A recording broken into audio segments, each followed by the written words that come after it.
Bipolar disorder ये एक mental illness है जो कि एक मूड डिसऑर्डर का ही हिस्सा है। बाइपोलर का मतलब होता है एक ही हिस्से के दो अलग अलग कोने। उसी तरह से इसी डायग्नोसिस में आप देख सकते हैं कि जिनको ये बीमारी होती है उनके अलग अलग तरह के मूड होते हैं।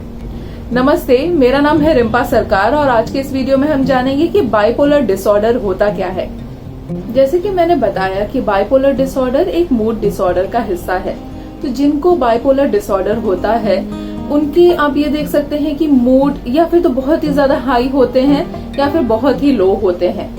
जो हाई मूड जब उनका रहता है उसको कहा जाता है मेनिया, और जब उनका मूड लो होता है तो उसको कहा जाता है डिप्रेशन। इसी वजह से बाइपोलर डिसऑर्डर को मेनिक डिप्रेशन भी कहा जाता था और कई सारे लोग अभी भी मेनिक डिप्रेशन कहते हैं इसको।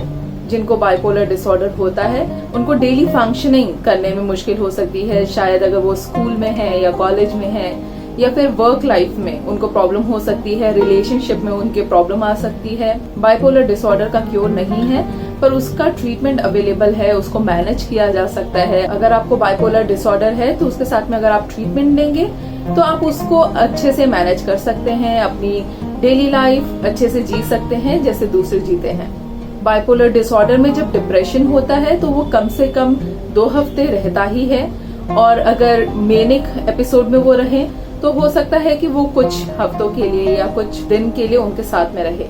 कुछ लोगों के साथ में ऐसा होता है कि सालों में कई बार उनको ये एपिसोड्स आते हैं, पर कई सालों के साथ में ऐसा होता है कि बहुत टाइम तक उनको आता नहीं है और मे बी उनको 3-4 साल में एक बार ये एपिसोड्स दिखाई दें। कुछ ऐसे सिम्टम्स हैं जिससे आप पता कर सकते हैं कि आपको बाइपोलर डिसऑर्डर है कि नहीं। चलिए उसके बारे में जानते हैं। उससे पहले अगर आपने इस चैनल को अब तक सब्सक्राइब नहीं किया है तो नीचे बटन है, उसको क्लिक कर दीजिए। और अगर आप डिप्रेशन के बारे में और जानना चाहते हैं तो आप मेरे पुराने वीडियोस देख सकते हैं, जो कि डिप्रेशन के नाम से एक प्लेलिस्ट आपको मिल जाएगी।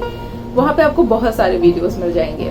तो चलिए जानते हैं बाइपोलर डिसऑर्डर के सिम्टम्स के बारे में। बाइपोलर डिसऑर्डर के सिम्टम्स को जानने के लिए मैं उनको 3 हिस्सों में बांट दूंगी। उसमें सबसे पहला है मेनिया, दूसरा है हाइपोमेनिया और तीसरा है डिप्रेशन। तो मेनिया जिनको होता है उनमें ये देख सकते हैं कि उनका इमोशन जो होता है बहुत ही ज्यादा हाई हो चुका होता है। ये लोग वो होते हैं जो बहुत ही एक्साइटेड रहते हैं, उनमें बहुत ही ज्यादा ही एनर्जी आपको दिखेगी। वो बहुत ही इम्पल्सिव भी होते हैं कि अगर उनको कुछ करना है तो वो झट से कर लेते हैं बिना सोचे समझे। और उनका मूड हमेशा यूफोरिक रहता है, मतलब कि हमेशा हाई मूड रहता है उनका। जब वो मेनिक एपिसोड्स एक्सपीरियंस कर रहे होते हैं उस टाइम पे हो सकता है कि कुछ ऐसे आपको बिहेवियर दिखे जो वो करे, जैसे कि वो ड्रग्स लेना शुरू कर देते हैं या फिर बहुत ज्यादा ही अल्कोहल लेते हैं, बहुत ज्यादा ही शायद वो खर्चा भी करे पैसे, कुछ ऐसी चीजों में पैसे खर्च करे जो शायद उनको जरूरत है ही नहीं, या फिर जो उनकी लिमिट है उससे ज्यादा ही वो पैसे खर्च करें। ये भी हो सकता है कि वो रेकलेस बिहेवियर दिखाएं, जैसे कि रैश ड्राइविंग करें या फिर अनप्रोटेक्टेड सेक्स करें। दूसरा जो है वो है हाइपोमेनिया।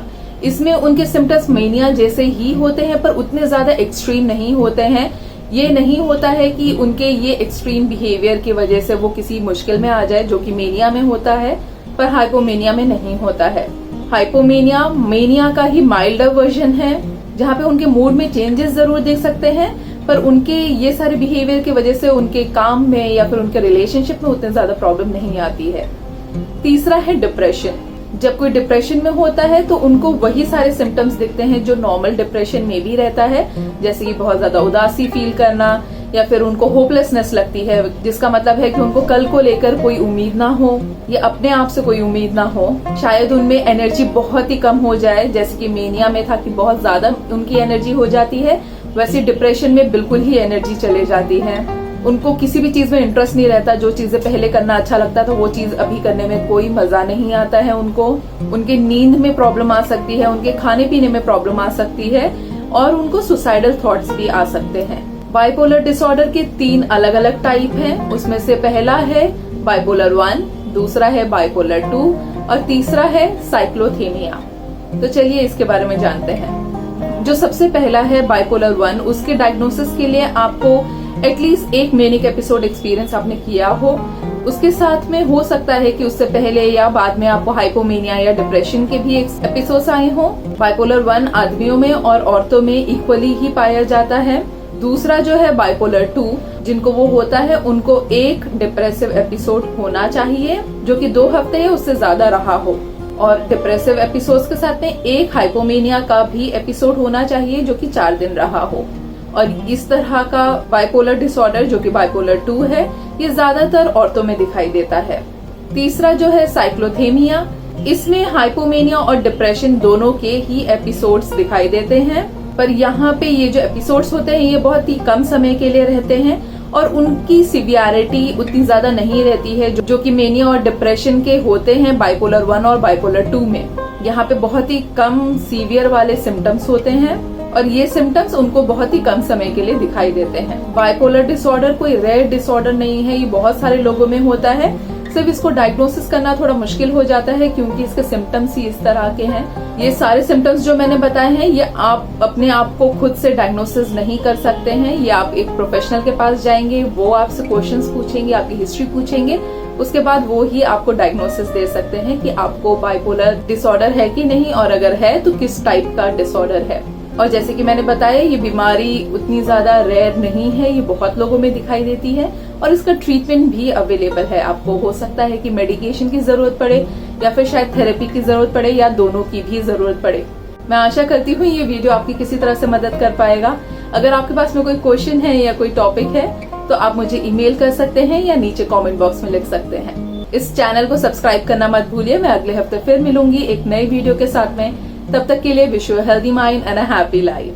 Bye bye.